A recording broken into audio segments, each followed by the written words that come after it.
Thank you. Mr. Williams, you're recognized for 5 minutes. Thank you, Madam Chairman.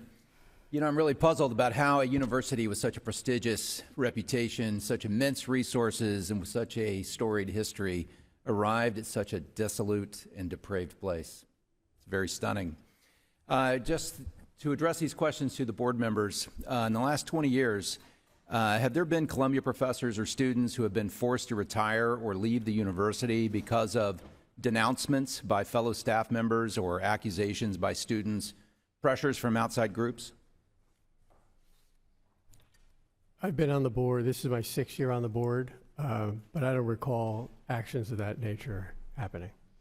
Ms. Shipman? Yeah, I've been on the board 10 years, and neither do I. Professor Serban, you don't recall his leaving, believes that the university was communist, was his words. You don't recall that? Professor Shizer, you've been there some years. Are you aware, publicly or privately, that any of your colleagues have left the university either because they believe their beliefs aren't welcome or because they feel like they have no upward mobility because of their beliefs? I'm not remembering a case like that, sir. So no one's come to you privately and said, "Hey, Columbia's not the place for me. This is hostile because of I'm a conservative, or I'm Jewish, or I hold any beliefs that seem to be contrary to the university." So look, I'm a conservative at Columbia Law School. I was dean for 10 years. Place has been good to me. Are there a lot of people like you? Or are you afraid to speak out? But I do want to say that I am not the norm, and I'd love more conservatives.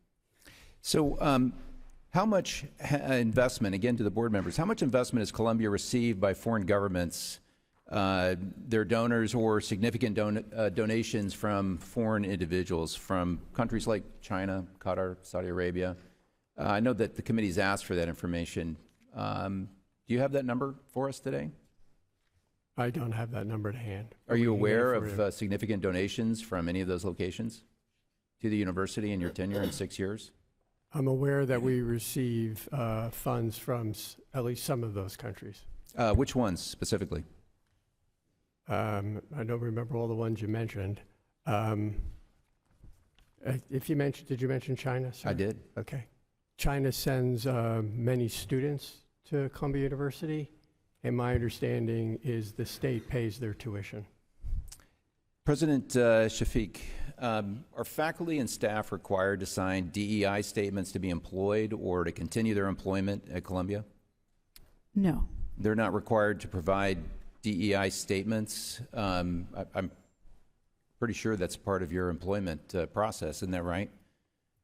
No, I think some departments ask faculty to talk about what they bring that's different to that department or to that role, and that's an optional thing that they can add to an employment. It's optional, and if you refuse to, then it has no bearing on your hiring at the school. Is that really what you're saying?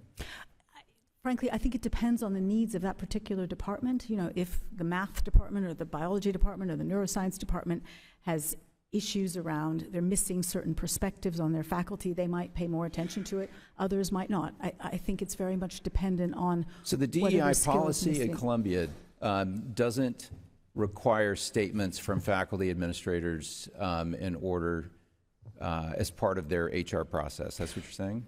We don't have a central DEI office at Columbia. We have schools and faculties who think about what are the different perspectives that they've got on their faculty, and then they make choices about what's missing in terms of perspectives, backgrounds, skills that are needed for the faculty, and that they have people who are working on those issues at the school and departmental level. Personally, I think that you're in deep denial about the culture at Columbia in terms of the actual openness to views that differ from the culture of the school, where your money comes from, the disruption of classes, and the DEI statements. I just want to enter into the record, Madam Chairwoman, a webpage from the U.S. Holocaust Museum website that describes the Nazi takeover of German universities in the 1930s. And frankly, I see the parallels as striking. It's entitled German universities in the Nazi regime, something like that. And it really talks about that there were denouncements of professors for views that weren't consistent. It talks about the influence of outside groups, particularly money.